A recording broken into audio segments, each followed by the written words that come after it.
Hello बच्चों, class 12 की physics में आज हम सब लोग पढ़ने वाले एक नए चैप्टर विद्युत चुंबकीय प्रेरण के बारे में। आप सभी बच्चों का हमारे अपने प्यारे से यूट्यूब चैनल पर स्वागत है। तो अभी तक हम सब लोगों ने एक मोस्ट इंपॉर्टेंट चैप्टर को कंप्लीट किया है, सेमीकंडक्टर एंड डायोड्स को। तो अब हम शुरुआत करेंगे विद्युत चुंबकीय प्रेरण यानी फर्स्ट पेपर पर फिर से आ जाते हैं। और ये इस चैप्टर का पहला लेक्चर है और इसमें सबसे पहले हम जानेंगे कि ये चैप्टर आया क्यों हमारे दैनिक जीवन में। तो इस चैप्टर का उपयोग हमारे दैनिक जीवन में लगातार हो रहा है। क्यों, कैसे कि इन्होंने ये बताया विद्युत चुंबकीय प्रेरण होता क्या है। मेन कॉन्सेप्ट ये देखिए कि अगर कोई तार है, चालक तार, उसमें धारा प्रवाहित की जाती है तो उसके चारों ओर क्या उत्पन्न हो जाता है, चुंबकीय क्षेत्र। किसी तार में यदि धारा प्रवाहित की जाती है, चालक तार में धारा प्रवाहित करने पर उसके चारों ओर एक चुंबकीय क्षेत्र उत्पन्न हो जाता है। तो क्या इसका उल्टा अर्थात चुंबकीय क्षेत्र से हम विद्युत धारा को प्राप्त कर सकते हैं? तो हाँ, ये चैप्टर इसी के बारे में बताएगा कि परिवर्ती चुंबकीय क्षेत्र के कारण हम विद्युत धारा को प्राप्त करते हैं। यही जो होता है विद्युत चुंबकीय प्रेरण कहलाता है। तो धारा से चुंबकीय क्षेत्र उत्पन्न होना विद्युत धारा का चुंबकीय प्रभाव हुआ। अब चुंबकीय क्षेत्र से फिर से धारा का उत्पन्न होना विद्युत चुंबकीय प्रेरण कहलाता है। ठीक, होता क्या इस चैप्टर में, अगर हम दो चुंबकों के बीच में, दो चुंबक, एक चुंबक ये एन सिरा और ये एस सिरा, प्रबल चुंबक है, इसके बीच में यदि कोई एक कुंडली को घुमा दे, कुंडली को घुमा दे, कुंडली को घुमाएंगे तो इसमें क्या उत्पन्न हो जाती है, विद्युत धारा हमें मिल जाती है। इससे क्या मिल जाती है, विद्युत धारा। तो किसी चुंबक के, दो चुंबकों के बीच में यदि हम किसी एक कुंडली को, कुंडली जानते ही हम सब लोग, कोई जब तार होता है उसको कोई आकृति दे दी जाती है, वो कुंडली हो जाती है। ठीक, वो लूप हो जाता है और उसमें फेरे चढ़ाने पर वो कुंडली। तो इस कुंडली को यदि हम घुमा देंगे चुंबकीय क्षेत्र में तो इस कुंडली में क्या उत्पन्न हो जाती है, विद्युत धारा उत्पन्न हो जाती है। और ये होता है विद्युत चुंबकीय प्रेरण के द्वारा। इसको किसने बताया, तो फैराडे, माइकल फैराडे ने ये चीज हमको अपने फिजिक्स में, फिजिक्स के द्वारा हमें अपने फिजिक्स के द्वारा ये चीजें बताई। तो आजकल हमारे जो ये एसी धारा इसी के द्वारा उत्पन्न होती है। ये जो धारा उत्पन्न होती है अल्टरनेटिंग करंट होती है भैया। कौन सी करंट होती है, अल्टरनेटिंग करंट, डायरेक्ट करंट नहीं। ये अल्टरनेटिंग करंट का उत्पादन कैसे होता है, तो दो चुंबकों के बीच में कुंडली को घुमाने पर अल्टरनेटिंग करंट यानी प्रत्यावर्ती धारा का निर्माण होता है। चलिए फिर आगे बढ़ते हैं। तो ये चीज तो हम जान ही गए। अब हम सबसे पहले इस चैप्टर की मोस्ट इंपॉर्टेंट एक हेडिंग पढ़ने वाले हैं कि अब तो ये तो पता एकदम क्लियर हो गया कि इस चैप्टर में हम पढ़ने क्या वाले हैं। इस चैप्टर में हम चुंबक के द्वारा, चुंबक वो भी परिवर्ती होना चाहिए, या तो चुंबक को परिवर्तित करते रहो या तो कुंडली को परिवर्तित करो, दोनों में से एक, किसी एक को सापेक्ष गति करानी होगी। तब उसके कारण फिर जब तक सापेक्ष गति नहीं होगी, जब तक किसी एक में परिवर्तन नहीं होगा, ये उत्पन्न होने वाला नहीं है, विद्युत धारा उत्पन्न नहीं होगी। अच्छा, विद्युत धारा उत्पन्न होने का मतलब है उसमें एक विद्युत वाहक बल उत्पन्न हो जाता है, तभी तो वो कैसे होता है उसके बारे में हम पढ़ेंगे आगे। ठीक भैया, तो चलिए अब हम आगे की शुरुआत करेंगे चुंबकीय फ्लक्स। तो चुंबकीय फ्लक्स, विद्युत फ्लक्स जैसे पढ़े हैं वैसे चुंबकीय फ्लक्स। फ्लक्स को किससे लिखा जाता है, फाई से, क्योंकि ये चुंबक के लिए है तो फिर इसलिए बी सफिक्स में लगाएंगे। क्या लगा देते हैं, बी। चुंबकीय फ्लक्स होता क्या है, अगर कोई एक यहां पर पृष्ठ है, सतह है, ठीक, अब इस सतह से कुल कितनी चुंबकीय बल रेखाएं गुजर सकती हैं। किसी चुंबकीय क्षेत्र में एक हम पृष्ठ की परिकल्पना करते हैं, कल्पना करते हैं, और फिर हम पता करते हैं कि उस पृष्ठ से वहां के चुंबकीय क्षेत्र, यहां क्योंकि एक चुंबकीय क्षेत्र में काल्पनिक पृष्ठ लिया गया, एक पृष्ठ रखा गया, उस पृष्ठ से कुल कितनी चुंबकीय बल रेखाएं गुजर रही हैं, 1 2 3 4 5 6। तो इसलिए इसका चुंबकीय फ्लक्स, इस पृष्ठ से संबद्ध चुंबकीय फ्लक्स 6 होने वाला है। अब क्योंकि चुंबकीय बल रेखाओं को हम देख तो सकते नहीं है, चुंबकीय बल रेखाओं को देख तो सकते नहीं, तो इसलिए हम क्या करते हैं, इसको एक सूत्र के द्वारा, इसे एक सूत्र के द्वारा प्रकट किया गया।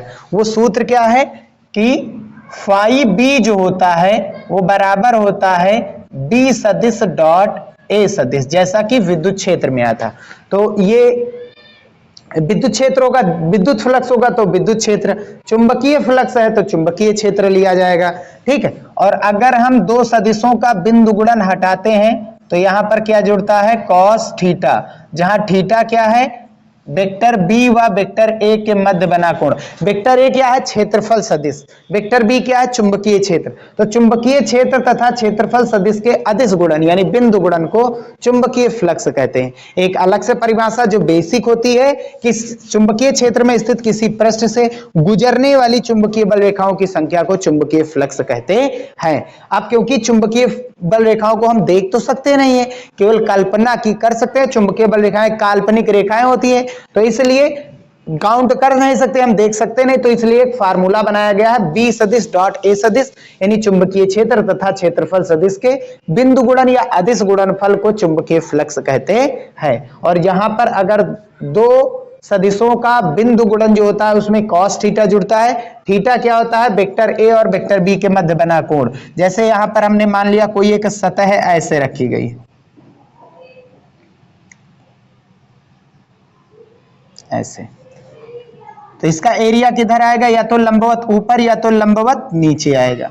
तो क्षेत्रफल सदिश क्या होता है, किसी भी सतह का लंब जो होता है, किसी भी, जैसे इस बोर्ड का लंब किधर होगा, या तो भीतर या तो बाहर, तो इसका लंब जो होता है वही उसका क्षेत्रफल सदिश कहलाएगा। तो एक पृष्ठ है ऐसे रख दिया गया, तो इसका लंब किधर आएगा, नीचे आएगा या तो फिर ऊपर आएगा।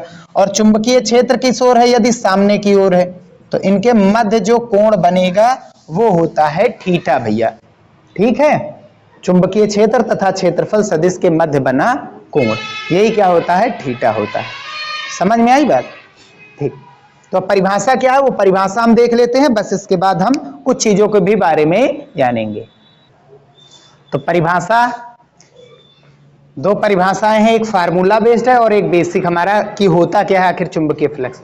तो किसी, हम ये जानते हैं कि पृष्ठ जो है वो चुंबकीय क्षेत्र में स्थित है, तो किसी चुंबकीय क्षेत्र में स्थित किसी पृष्ठ से, चुंबकीय क्षेत्र में स्थित किसी पृष्ठ से गुजरने वाली चुंबकीय बल रेखाओं की संख्या को चुंबकीय फ्लक्स कहते हैं। या फिर चुंबकीय क्षेत्र यानी बी तथा क्षेत्रफल सदिश यानी वेक्टर ए का कौन सा गुणन है, डॉट गुणन यानी बिंदु गुणन, जो गुणनफल होता है इनका गुणनफल वो चुंबकीय फ्लक्स कहलाता है। तो ये थी इसकी दो परिभाषाएं, और ये इसका जो बिंदु गुणन जब हटाते हैं अदिश गुणनफल में हमेशा cos थीटा जुड़ता है, थीटा वेक्टर बी और ए के मध्य बना कोण होता है। ठीक भैया,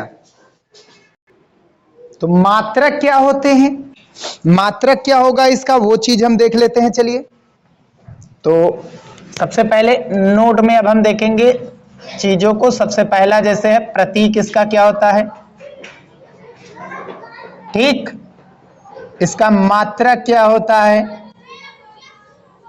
ठीक भैया, और इसका विमीय सूत्र क्या होता है, विमीय सूत्र, और फिर ये कौन सी राशि है। तो प्रतीक इसका क्या होता है, चुंबकीय फ्लक्स का प्रतीक फाई बी होता है। ठीक, फाई के साथ बी सफिक्स में लगाइएगा, नहीं तो वो विद्युत फ्लक्स भी हो सकता है। मात्रक क्या होता है, इसका एक मात्रक होता है वेबर, सामान्य प्रतीक क्या होता है वेबर का, डब्ल्यू बी। या फिर चुंबकीय क्षेत्र का मात्रक क्या होता है, न्यूटन पर एम्पियर मीटर होता है, न्यूटन पर एम्पियर मीटर, गुणा क्षेत्रफल का मात्रक क्या होता है, मीटर स्क्वायर।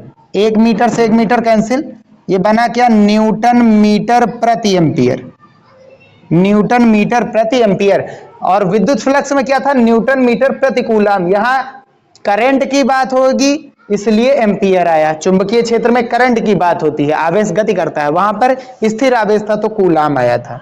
इसका विमीय सूत्र, न्यूटन बल का मात्रक होता है, बल की विमा होती है mlt की पावर -2, मीटर लंबाई का मात्रक होता है, लंबाई की बीमा L, एम्पियर धारा की बीमा होती है, धारा का मात्रक होता है, बीमा धारा की क्या होती है A। तो हल करने पर ये कितना आएगा, ml2t - 2A इनवर्स, ये आएगा भैया इसका विमीय सूत्र। राशि कौन सी होती है? तो राशि भैया ये अदिश होती है, क्योंकि ये अदिश गुणनफल अदिश राशि देता है। ठीक है, अदिश गुणनफल अदिश राशि को व्यक्त भी करता है, ऐसा भी कह सकते हैं। अब इनके कुछ स्पेशल केसेस देखते हैं, जैसा कि हम यहां पर देखते हैं स्पेशल केसेस।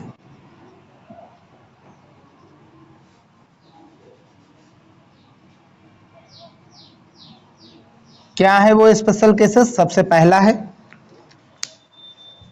जब चुंबकीय क्षेत्र व क्षेत्रफल सदिश एक ही दिशा में हो, एक ही दिशा में हो, यानी ये हमारा चुंबकीय क्षेत्र है,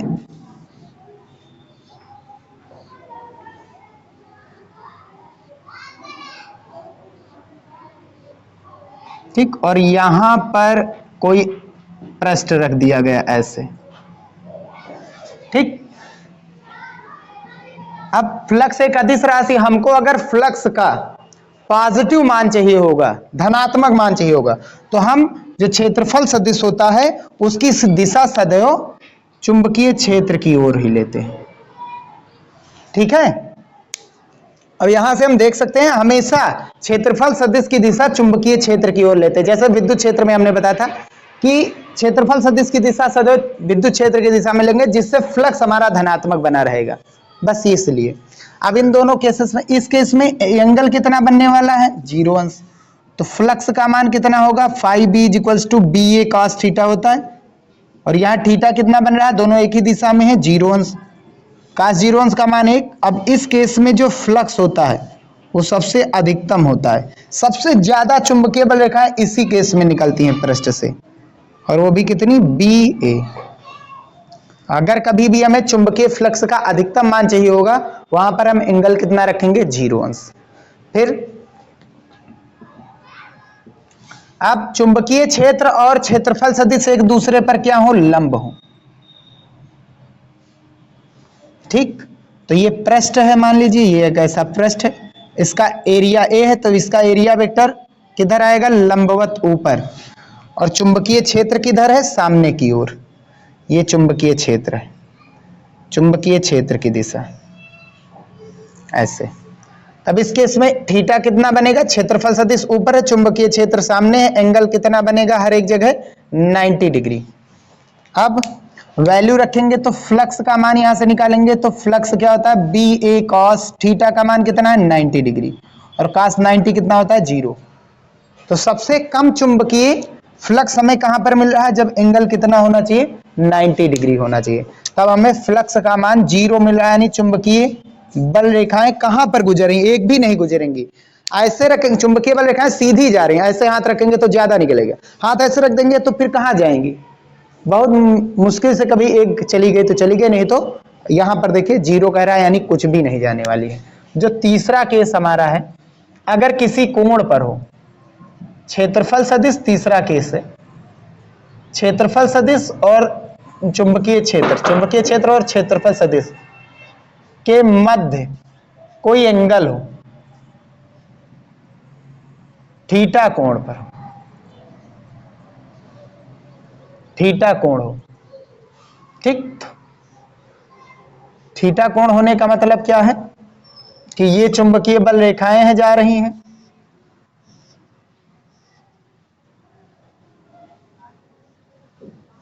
ठीक।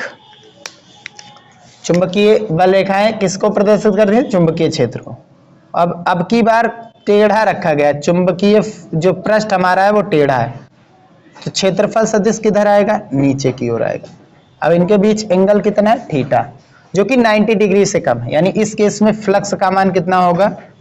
BA cos थीटा होगा। अब थीटा कुछ भी हो सकता है, थीटा जो है 90 डिग्री से कम होगा। अच्छा, ऊपर भी हो सकता है, लेकिन वो ज्यादा होने लगेगा तो वहां पर नेगेटिव मान आएगा, तो कम से कम वाला लेना, चुंबकीय क्षेत्र की दिशा वाला, विपरीत दिशा वाला नहीं लेना है। ये थे कुछ स्पेशल केसेस इसके चुंबकीय फ्लक्स के, ठीक भैया। तो चुंबकीय फ्लक्स क्या होता है, मात्रक क्या होता है, चुंबकीय फ्लक्स मोस्ट इंपॉर्टेंट है इस चैप्टर के लिए। तो सबसे इसी को पकड़ करके हर चीज चलना है, चुंबकीय क्षेत्र का नाम ही नहीं आएगा ज्यादा, हर चीज समझेंगे। जो प्रयोग होगा अभी हम पढ़ेंगे आगे, जो है हेनरी और हमारे फैराडे के जो अनुप्रयोग है, प्रयोग क्या है, कैसे विद्युत चुंबकीय प्रेरण की उत्पत्ति हुई, वो चीज हम प्रयोग के द्वारा चुंबकीय फ्लक्स का यूज करके ही देखेंगे। बस यही पहला लेक्चर समाप्त होता है।